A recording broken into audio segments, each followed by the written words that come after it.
Ladies and gentlemen, welcome to Micro Lesson 13. I'm George Baker, sitting at my home in Dallas, Texas, at my little Hauptwerk virtual organ.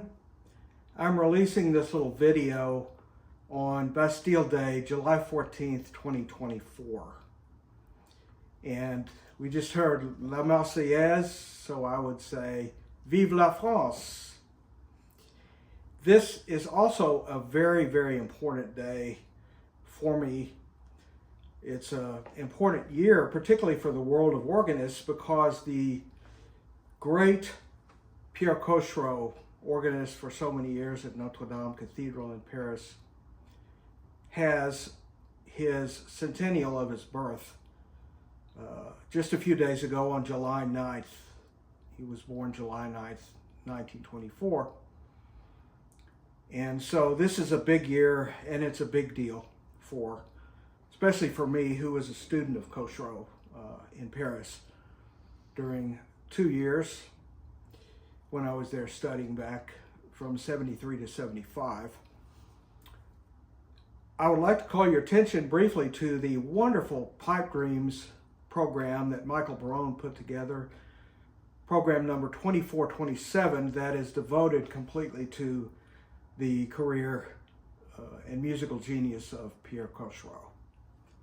Today I want to talk about something near and dear to my heart, and as we'll see, near and dear to the hearts of some of the great composers, including Pierre Cochereau. We'll call him a composer on the spur of the moment, which is what being an improviser is all about. I was at Pierre Cochereau's home, the villa in Nice, on Bastille Day, 1975, and it was sometime in the early afternoon, I believe, and we were standing out looking west over the Bay of Nice. Very, very beautiful vista that we had.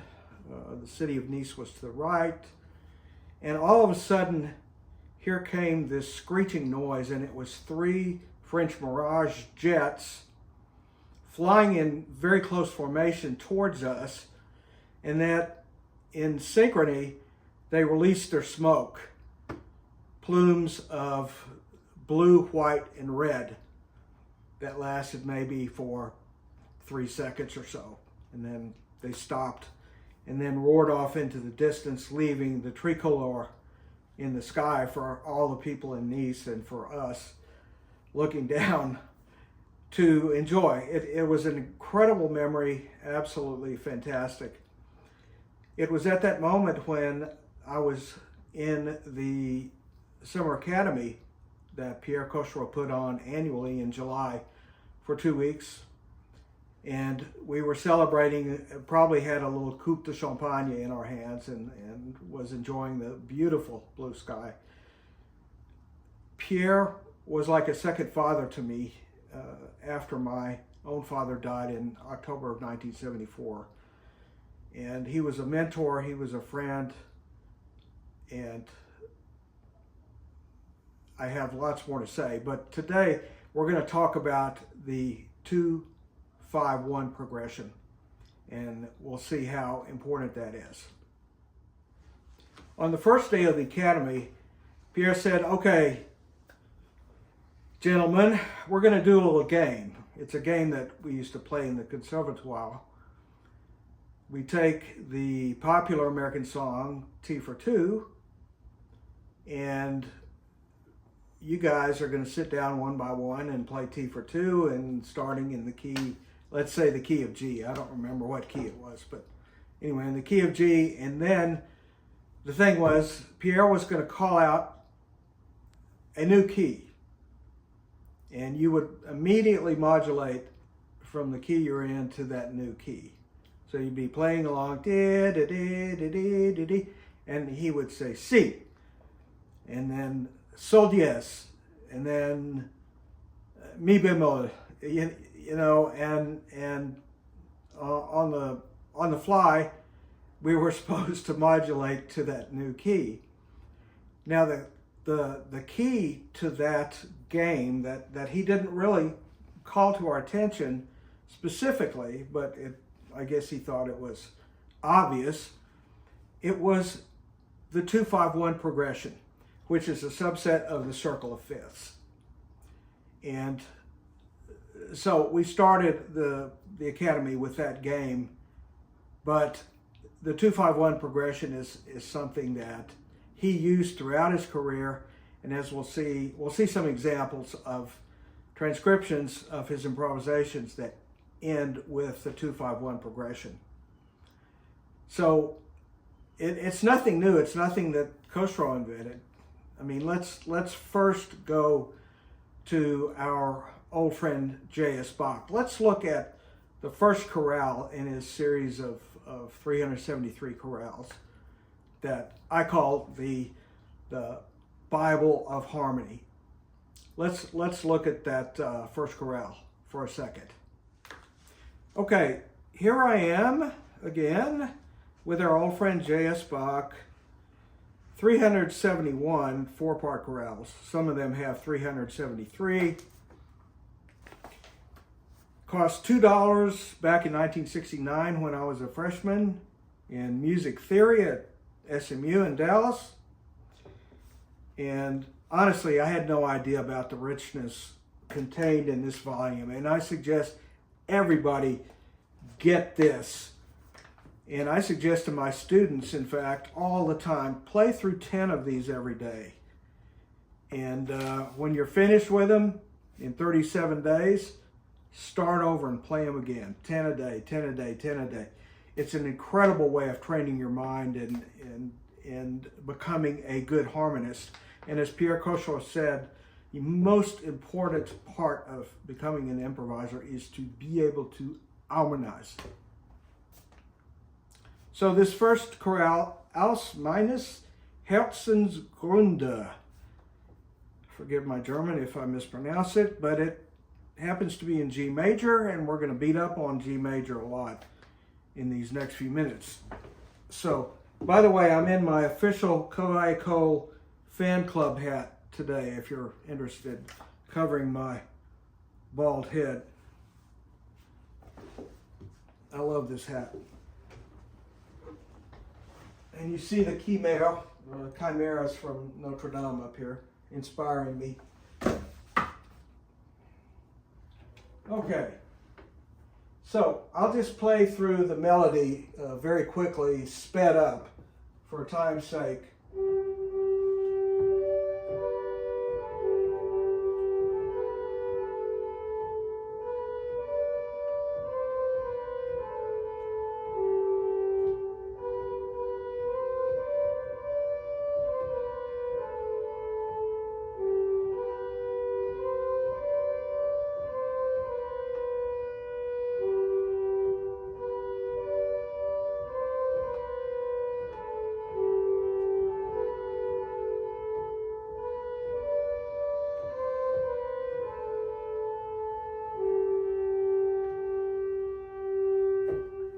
Okay, so lovely little tune in G major.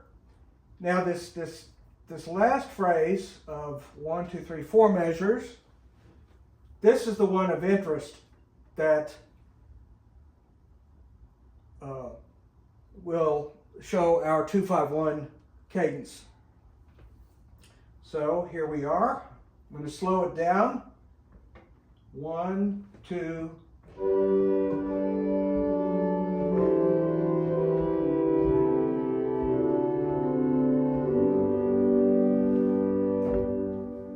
Again, 1, 2.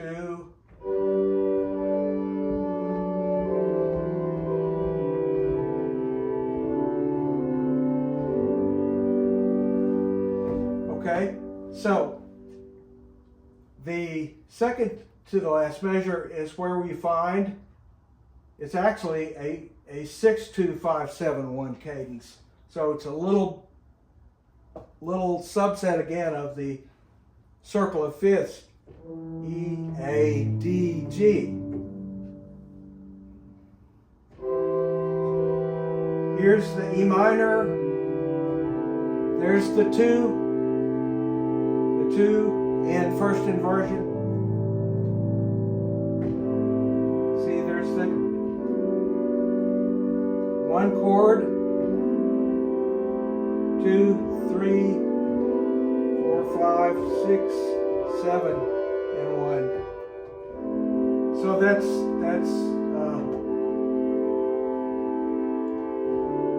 and there's the 5 chord with a 7 coming down to resolution.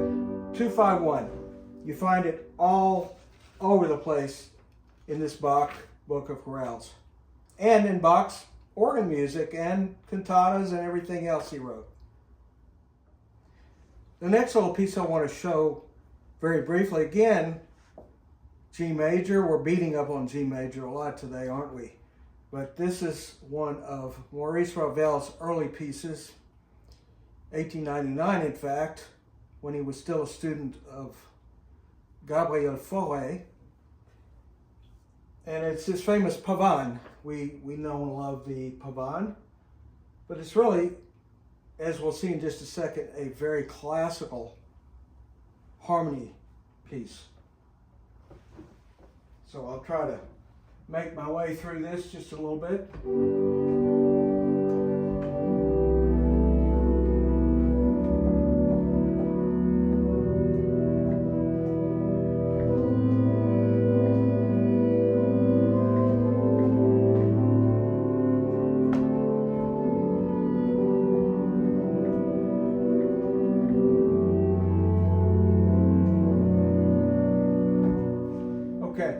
So, here's the 2-5-1 progression. If you didn't pick up on it,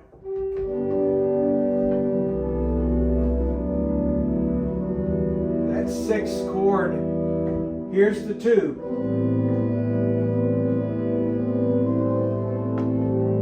5, 7, and the 1. Okay, so he's using adding that major 7th there is just not that. So he's using lots of 7th chords and 9th chords.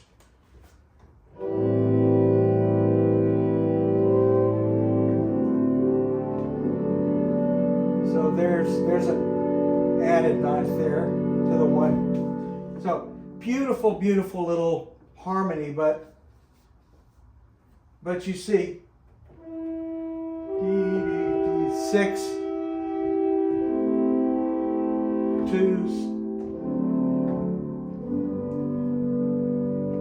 2-5-1, 6, 2-5-1, E, A, D, and G. So Ravel, he liked that 2-5-1 progression too. Next piece is a Pierre Cochereau improvisation transcribed very, very beautifully by my dear friend David Briggs on the theme of the Cantum Toto la Gloria.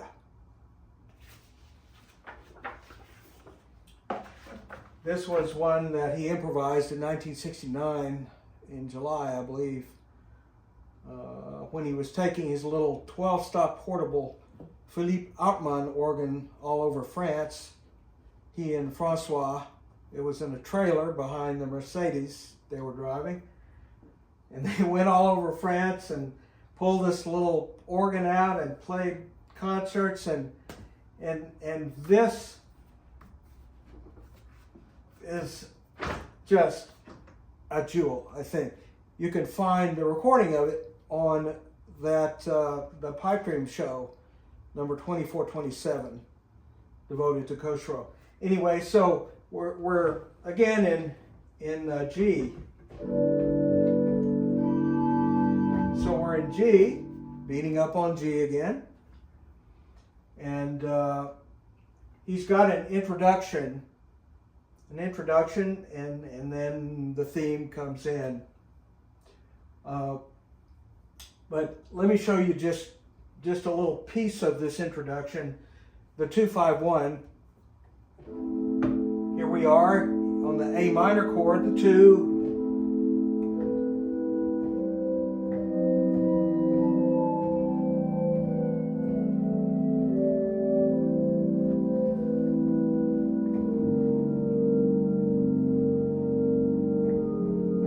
There's the 5-7 with the tonic pedal point underneath, quinting G and D. But there's your chord. It's rootless. Well, actually, it's not rootless. There's a D in the pedal.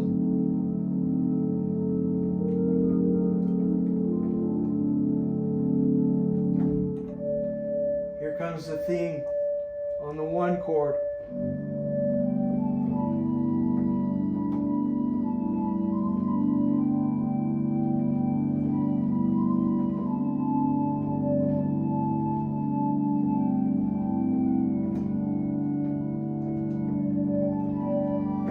So there we are in G. Isn't that beautiful? It's just 2, 5, 1. Yes, there's some added 13th and 9th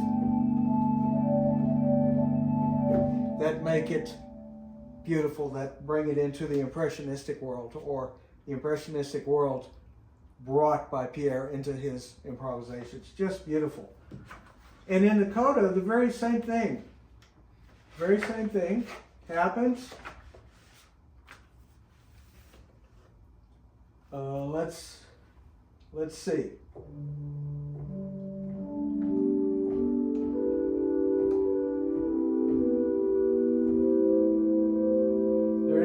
There's the 2 chord.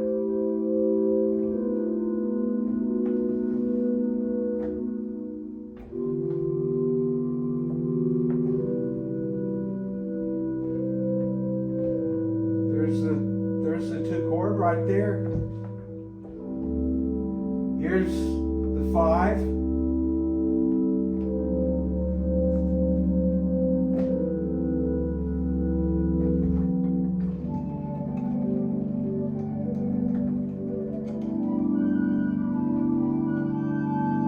Okay, to the 1 chord.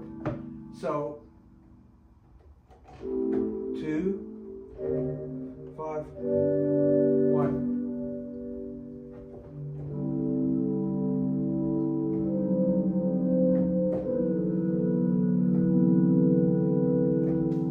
See that there's the 9th there, and the 13th.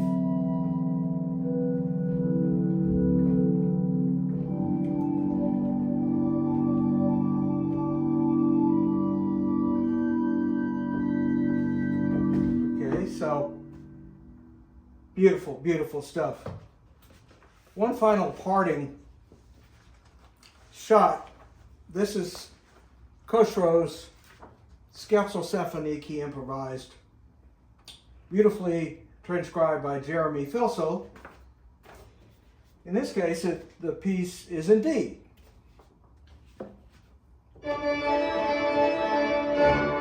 Okay, so that's our key. So there is our 2-7-5-7-1 progression. Here's what he actually did in the end of his improvisation.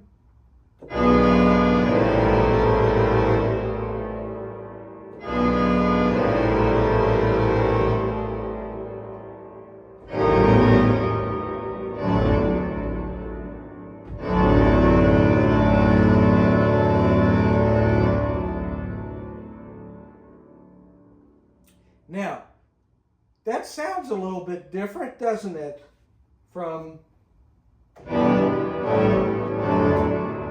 Let me explain what he's doing here. This chord is actually a rootless 2 chord. A rootless flat 9th. There's the 9th, flat 9th, 2-7.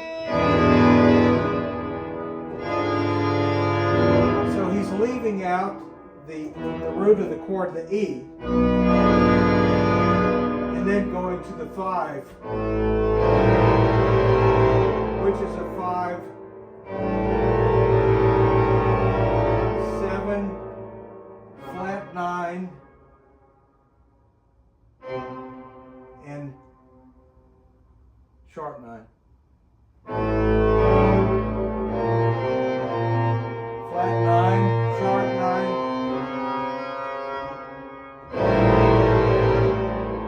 Okay, again, so the 2 chord, E's implied.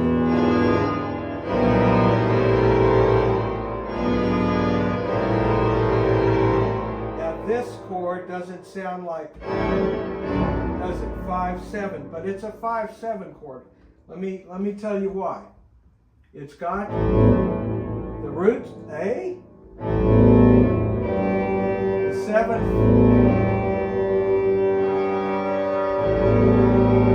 the 3rd, but he's got a flat 9 and a flat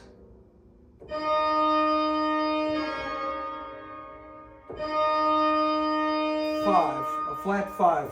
There's regular 5 and flat 5.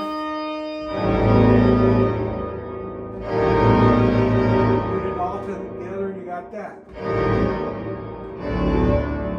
So that chord is really, really cool and really important because it gives the flat 2nd Neapolitan. That's sort of the function that it has here. But he's also got that A superimposed on it.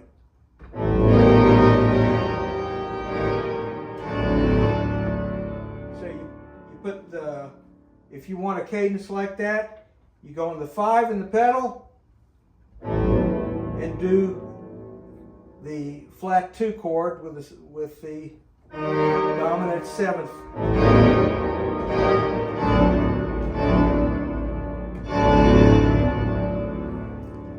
So ladies and gentlemen, there is my micro lesson today on the 251, and particularly in honor of Pierre Cochereau on the 100th anniversary of his birthday. We love you, Pierre. We miss you every day. Ladies and gentlemen, I hope you enjoyed this. Hope it will help you and inspire you to play some 251 progressions, because you can make a lot of music from those 3 chords. Thank you for your attention.